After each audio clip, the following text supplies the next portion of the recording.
जी, तो हमारा जो आंसर है फ़ैट है। जब हम प्रोलॉन्ग एक्सरसाइज करते हैं तो हमारी बॉडी फ़ैट को यूज़ करती है। फ़र्स्ट ऑफ़ ऑल तो वो ग्लूकोज़ को यूज़ करती है। जब ग्लूकोज़ ख़त्म हो जाता है हमारी बॉडी फ़ैट की तरफ आती है, फिर फ़ैट को यूज़ करती है। अगर आपकी एक्सरसाइज 20 मिनट से ज़्यादा हो जाती है, 20 मिनट ज़्यादा होती है, तो फिर आपकी बॉडी को यूज़ करना पड़ता है फ़ैट को। अब हम मज़ीद आगे बढ़ते हैं। In endurance training program dash minute rest given between set. जब आप एंडोरेंस ट्रेनिंग प्रोग्राम कर रहे होते हैं तो बहुत ज़्यादा इस बात पे गौर किया जाता है कि आपका स्टैमिना बिल्ड करने के लिए कितना आपको रेस्ट देना है। रेस्ट बहुत ज़्यादा मैटर करता है बिटवीन एनी ट्रेनिंग प्लान। तो अगर तो आप एंडोरेंस डेवलप कर रहे हैं तो जितना कम रेस्ट होगा उतना ही अच्छा होगा, इसलिए 1 मिनट का रेस्ट दिया जाता है, 2 या 3 मिनट का नहीं दिया जाता। तो ये थी हमारी आज की video. I hope you like this video. Channel को सब्सक्राइब कीजिएगा ज़रूर और अपने फ्रेंड्स के साथ शेयर कीजिएगा। अल्लाह हाफिज़। व्हाट्सअप गाइज़, ये हमारी वीडियो का पार्ट 4 है जिसमें हम MCQ सीरीज़ जो हैं वो कर रहे हैं। बेहतरीन और इम्पोर्टेंट MCQs मैं आपके साथ शेयर कर रही हूँ। तो जनाब हमारा MCQs है, to safety stretch you should eat penalty of food है, slowly warm up your muscles है, बाउंस अप एंड डाउन है, ऑल ऑफ द अबव। वो कहता है to safely stretch you should, अगर आप अपने मसल्स को सेफ्टी स्ट्रेच करना चाहते हैं, सेफली स्ट्रेच करना चाहते हैं, उनको इंजर होने से बचाना चाहते हैं, तो आपको क्या करना चाहिए। इस क्वेश्चन का बेसिकली जो बताने का पर्पस है वो ये है कि अगर आप एकदम से मसल्स को इन्वॉल्व करते हैं एक्सरसाइज के अंदर तो उनका इंजर होने का ख़तरा होता है। तो अगर आप चाहते हैं कि वो एकदम से स्ट्रेच ना करें बल्कि सेफली स्ट्रेच करें तो आपको क्या करना चाहिए। तो ज़हरी बात है, स्लोली वार्म अप करना चाहिए मसल्स को। देन जब वो स्ट्रेच होंगे गेम के दौरान तो वो क्योंकि ऑलरेडी वार्म अप हो चुके हैं तो उनका इंजर होने का ख़तरा कम होगा। तो बेसिकली इस MCQs का मतलब ये था। अब हम बात करते हैं an exercise for the quadriceps. Quadriceps muscle के लिए कौन सी एक्सरसाइज है। Leg extensions. वो कह रहा है कि लेग कर्ल्स जो हैं वो हैं क्वाड्रिसेप्स के लिए बेहतरीन किस्म की एक्सरसाइज। उसके बाद है इंक्रीजिंग मस्कुलर स्ट्रेंथ हेल्प्स। जब आपकी मस्कुलर स्ट्रेंथ इंक्रीज़ करती है तो क्या हेल्प मिलती है, आपको क्या फ़ायदा होता है। Increase lean tissue, decrease body fat, improve fitness, all of the above. ज़हरी बात है कि जब हमारी स्ट्रेंथ इंक्रीज़ होती है मसल की तो उसके अंदर ये तमाम तब्दीलियाँ आती हैं। हमारा मसल लीन हो जाता है, हमारी फ़ैट रिड्यूस हो जाती है और हमारी ओवरऑल फिटनेस इम्प्रूव होती है। That is the reason all of the above इसका आंसर है। मुझे बहुत से बच्चों ने कहा कमेंट में कि आप आराम से पढ़ाया करें, फास्ट ना पढ़ाया करें। अब मैं आपको आराम से पढ़ाऊँगी इस वीडियो में। An exercise for deltoid muscle is. Deltoid muscle कौन सा होता है, हमारे शोल्डर का जो मसल होता है वो डेल्टोइड होता है। तो डेल्टोइड मसल के लिए जो एक्सरसाइज है वो शोल्डर प्रेस है। सिटअप जो है आपको पता है वो इसके लिए नहीं होते, स्क्वाट आपको पता है इसके लिए नहीं होता डेल्टोइड के लिए, लेग लिफ्ट जो है वो भी नहीं होती। लेग लिफ्ट और स्क्वाट ये तो हमारे लोअर बॉडी का एक्सरसाइज हो गया, सिटअप हमारे एब्डोमेन की एक्सरसाइज होगी। इसलिए शोल्डर प्रेस जो है बेसिकली यही डेल्टोइड मसल के साथ लिंक कर रहा है। ठीक हो गया जी। आप बढ़ते हैं आगे। Basic principle of fartlek training is variation in. वो कहता है जब हम फार्टलेग ट्रेनिंग करते हैं तो उसका बेसिक प्रिंसिपल क्या होता है। पहले आपको जानना होगा कि फार्टलेग ट्रेनिंग क्या होती है। फार्टलेग ट्रेनिंग ये होती है कि मैं आपसे कहूँ कि आप 1 मिनट के लिए तेज़ भागें और फिर उसके बाद 2 मिनट के लिए जॉगिंग करें। मैं आपको स्लो और फास्ट एक्सरसाइज दोनों का कम्बिनेशन करने को बोलूँ तो that is the fartlek training. Fartlek training के अंदर आपका एरोबिक एंड एनारोबिक दोनों एनर्जी सिस्टम यूज़ होते हैं। फार्टलेग ट्रेनिंग में बेसिकली सारी की सारी गेम जो है वो पेस की है। जैसा कि मैंने आपको बताया कि अगर मैं आपको बोलूँ कि 1 मिनट के लिए आप फास्ट रनिंग करो, स्पीड रनिंग करो, इसमें आपका एनारोबिक एनर्जी सिस्टम यूज़ होगा। फिर मैंने आपसे कहा कि आपने 2 मिनट के लिए जॉगिंग करनी है। जब आप जॉगिंग करोगे तो फिर क्या होगा, फिर आपका एरोबिक एनर्जी सिस्टम यूज़ होगा। तो फॉलो ट्रेनिंग के अंदर सारी गेम पेस की है, स्लो फास्ट पेस पे आप ट्रेनिंग कर रहे हो, सो हमारा आंसर पेस होगा। फॉलो ट्रेनिंग के अंदर पेस पे टिक करना है। जब फॉलो ट्रेनिंग की बारे में पूछा जाएगा कि बेसिकली ये किस चीज़ पे डिपेंड कर रही है, आई होप यू अंडरस्टैंड। मज़ीद आगे बढ़ते हैं।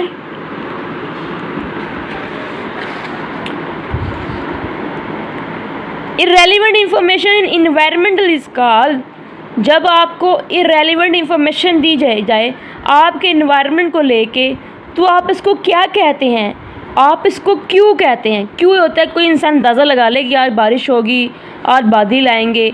इर्रेलेवेंट इंफॉर्मेशन है, 100% श्योर नहीं है कि होगी। किसी बंदे ने यह भी कह दिया एनवायरनमेंट को लेके, दैट इज़ क्यों, इसी से हम क्यों कहते हैं। उसके बाद है load intensity is dash proportional to load volume. देखिए लोड इंटेंसिटी जो होती है वो इन्वर्सली प्रोपोर्शनल होती है या डायरेक्टली प्रोपोर्शनल होती है, किस चीज़ की प्रोपोर्शनल होती है। हमारा आंसर है कि वो इन्वर्सली प्रोपोर्शनल होती है। अब मैं समझाती हूँ कैसे होती है। देखिए मैं आपसे कहूँ 50 kg के बाइसेप करो, 50 kg क्या है, 50 kg इंटेंसिटी है। मैं छोटा सा आई डालती हूँ इसके आगे, 50 kg मीन इंटेंसिटी। मैं आपको कहूँ 50 kg का बाइसेप लगाओ, तो वॉल्यूम का मतलब होता है फ्रीक्वेंसी। तो आपका वॉल्यूम क्या हो जाएगा, वॉल्यूम ज़्यादा हो जाएगा कि कम हो जाएगा। 50 kg की बाइसेप्स आप कितनी के लगा लोगे, 2 लगा लोगे, 3 लगा लोगे, चौथी लगाई नहीं जाएगी, यानी वॉल्यूम नीचे आ जाएगा, वॉल्यूम डिक्लाइन कर जाएगा।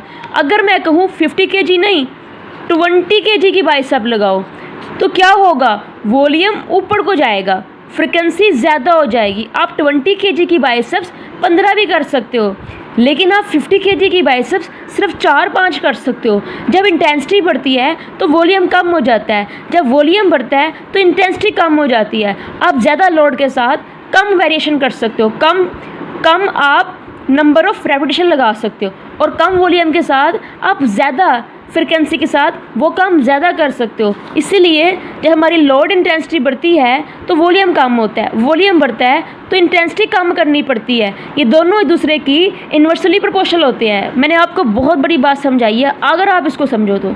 हम नेक्स्ट आगे बढ़ते हैं। Interval training is good for, interval training जो है वो किस सीज़न को लेके बहुत अच्छी है, ऑफ सीज़न को लेके या प्री को लेके। यहाँ उसने बात की है कि प्री को लेके बहुत अच्छी है इंटरवल ट्रेनिंग। इंटरवल ट्रेनिंग के अंदर होता कुछ यूँ है, आप मेरी देखिएगा वीडियो ट्रेनिंग मेथड, मैंने बताया उसमें हर ट्रेनिंग के बारे में कि वो क्या होती है। इंटरवल ट्रेनिंग में ये होता है कि आप कोई एक्सरसाइज करते हो, फॉर एग्ज़ाम्पल आप साइकिलिंग कर रहे हो, फॉर एग्ज़ाम्पल आप स्विमिंग कर रहे हो। इंटरवल ट्रेनिंग करते हुए आप एकदम से रेस्ट करते हो, या तो आप 5 मिनट की रेस्ट कर लेते हो, या तो आप अपनी साइकिलिंग का जो पेस है उसको स्लो कर देते हो। एक किस्म का वो रेस्ट ही हो जाता है जब आप उसको बहुत स्लो पे आ जाते हो। तो इंटरवल ट्रेनिंग के अंदर प्रॉपर रेस्ट का सेशन होता है, आप प्रॉपर रेस्ट करते हो बीच में, इसलिए इसको इंटरवल ट्रेनिंग करते हैं। इंटरवल ट्रेनिंग जो प्री सीज़न होता है उसके लिए बेस्ट है। हम जब भी, हमारे पास 3 सीज़न होते हैं, प्री सीज़न होता है, इन सीज़न होता है, पोस्ट सीज़न होता है, जिसको हम ऑफ सीज़न भी कहते हैं। प्री सीज़न में सबसे बेस्ट है इंटरवल ट्रेनिंग। उसके बाद हम नेक्स्ट बढ़ते हैं। Maximum strength can be developed by, अगर आप स्ट्रेंथ की बात करते हैं तो आप यकीन कीजिए कि एरोबिक करने से आपकी स्ट्रेंथ इंक्रीज़ होगी, नहीं होगी। क्या फ्लेक्सिबिलिटी करने से आपकी स्ट्रेंथ इंक्रीज़ होगी, नहीं होगी। या एन एरोबिक करने से आपकी स्ट्रेंथ इंक्रीज़ होगी, नहीं होगी। इनका ताल्लुक तो आपके सिस्टम के साथ है, आपके एनर्जी सिस्टम के साथ है, एरोबिक एन एरोबिक का। लेकिन वेट ट्रेनिंग करने से 100% श्योर है कि आपकी स्ट्रेंथ जो है वो इंक्रीज़ होगी। सो हमारा आंसर 100% वेट ट्रेनिंग है। हम आगे बढ़ते हैं। A painful condition occur inside of elbow is called, देखें कुछ लोगों को टेनिस एल्बो होता है, टेनिस एल्बो और गुल्फ एल्बो को जानना बहुत ज़रूरी है, इन दोनों को जानना बहुत ज़रूरी है। हमारा जवाब तो टेनिस एल्बो है। जब आपके एल्बो में पेन होती है तो वो टेनिस एल्बो कहलाता है। जब आपके एल्बो में फिर पेन होती है वो गुल्फ एल्बो बी कहलाता है। अब आप कहोगे इन दोनों के एक ही नाम क्यों है?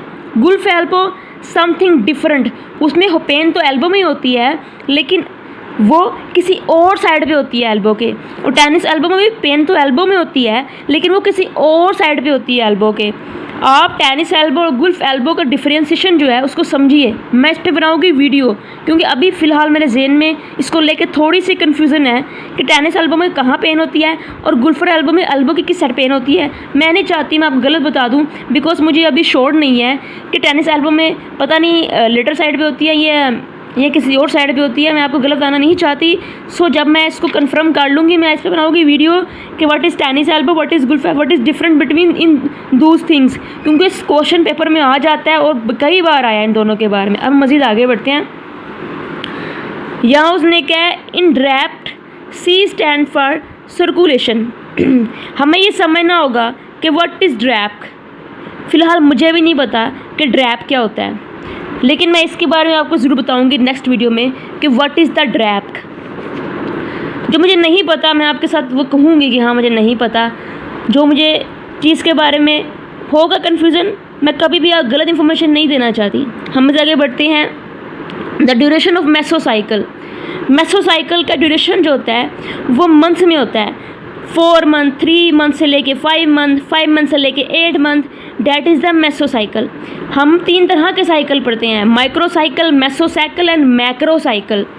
जो माइक्रोसाइकिल होता है ना हमारा माइक्रोसाइकिल, वो विद इन 1 वीक का होता है। 1 से लेके 6 दिन का भी हो सकता है या 1 वीक का भी हो सकता है। लेकिन इसके बाद का जो साइकिल होता है वो मेसोसाइकिल कहलाता है। और अगर आप ये कहो 2 साल या 1 से लेके 2 साल, डैट इज़ द मैक्रोसाइकिल, MACRO वाला मैक्रोसाइकिल। जब सालों की बात आती है तो मैक्रोसाइकिल, महीनों की बात आती है तो मैसो होता है, हफ्तों की बात आती है तो माइक्रो होता है। अब मज़ीद आगे बढ़ते हैं। प्रोप्रोसेप्टिव information received from dash environment. ये जो प्रोप्रोसेप्टिव इंफॉर्मेशन होती है ये कौन सी इन्वायरमेंट से मिलती है? यहाँ पे उसने कहा है इंटरनल इन्वायरमेंट से। आपकी बॉडी आपको जो इन्फॉर्मेशन दे रही होती है आपके मसल के बारे में, वो प्रोप्रोसेप्टिव इंफॉर्मेशन होती है। अब हम मज़ीद आगे बढ़ते हैं। The painful condition occur lateral side of the elbow is का। देखिए अब इसने हमारा जो था कन्फ्यूज़न उसे ख़त्म कर दिया है। अगर तो लेटरल साइड भी होगी तो वो गुल्फर एल्बो कहलाएगी, लेकिन अगर मिडिल साइड भी होगी तो वो टेनिस एल्बो कहलाएगी। लेकिन मेरे ख्याल से हमें अभी भी नेट से सर्च करने की ज़रूरत है क्योंकि मुझे लगता है कि ये जवाब गलत है। मुझे लगता है, आई एम नॉट श्योर, मुझे लगता है कि lateral side Gulf tennis elbow कहलाती है और जो है मिडिल साइड वो गुल्फर एल्बो कहलाती है। लेकिन हमें श्योर करना पड़ेगा इंटरनेट से कि इसमें क्या फ़र्क है। उसके बाद है dash makes athlete more alert and can overcome the effect of fatigue. वो कहता है कि उसने यहाँ पे ना कुछ मेडिसिन के नाम लिखे हैं। ये एरिथ्रोपोइटिन हो गया, ये ड्यूरेटिक्स हो गए, स्टेरॉइड हो गए, स्टिमुलेंट्स हो गए। वो कहता है इनमें से कौन सी मेडिसिन किसी भी एथलीट को अलर्ट कर देती है, उसको बहुत ज़्यादा अलर्ट और ओवर कॉन्शियस कर देती है, तो वो कौन सी है? इनमें पहली वाली जो है वो तो खून के लिए है, दूसरी वाली जो है वेट के लिए, तीसरी वाली जो है वो स्ट्रेंथ की, चौथी वाली स्टिमुलेंट्स है। स्टिमुलेंट्स जो होते हैं वो हमें बहुत ज़्यादा अलर्ट कर देते हैं। कॉफ़ी के अंदर स्टिमुलेंट, चाय के अंदर स्टिमुलेंट्स होते हैं, काफ़ी कम मकदार में होता है। शराब एक स्टिमुलेंट्स है, वोडका एक स्टिमुलेंट्स है। तो स्टिमुलेंट्स जो होते हैं बेसिकली वो एथलीट को क्या करते हैं, ओवर कॉन्शियस कर देते हैं, अलर्ट कर देते हैं, अराउज कर देते हैं, यानी उनको जो फटीग होती है वो उनको महसूस ही नहीं होती। आगे बढ़ते हैं। Overloading leads to adaptation. यहाँ पे ओवरलोडिंग तो फटीग का बेस बन सकती है मेरे ख्याल से तो, लेकिन यहाँ उसने कहा है कि ओवरलोडिंग जो होती है वो अडेप्टेशन पे लेके जाती है। यहाँ पे उसने जिस लिहाज से अगर हम इसकी बात समझें तो कहने का मकसद ये है कि हम पहली बार वेट उठाते हैं थोड़ा सा, नेक्स्ट टाइम जिम जाते हैं हम अपना वेट बढ़ा देते हैं 15 kg जो हम उठा रहे होते हैं। इस तरह करते करते हमारी बॉडी जाती है अडेप्टेशन की तरफ। इस लिहाज से अगर बात हम करें तो डैट इज़ द गुड कि सही आंसर है। लेकिन अगर हम ये देखें कि बंदे ने एकदम से ओवरलोडिंग करना शुरू कर दिया है तो फटीग ही होगी उसको। अब इस सवाल का जवाब क्या होना चाहिए, इसमें कन्फ्यूज़न हो रही है, लेकिन आप अडेप्टेशन पे क्लिक कर सकते हैं, टिक लगा सकते हैं। अगर आप इस सवाल को समझे उस तरह जिस तरह मैंने समझाया कि जिम में जाके वेट बढ़ाना, ओवरलोडिंग करना, डैट इज़ द अडेप्टेशन हो सकता है। तो क्या करें, वीडियो ख़त्म करेंगे, मज़ीद पढ़े आगे। चले हम 2 MCQs और पढ़ लेते हैं। During prolong exercise major source of energy are, यहाँ पे लिखा हुआ फैट, लेकिन आप देखिए क्या हमारी बॉडी फैट यूज़ करती है जब हम प्रोलॉन्ग एक्सरसाइज करते हैं?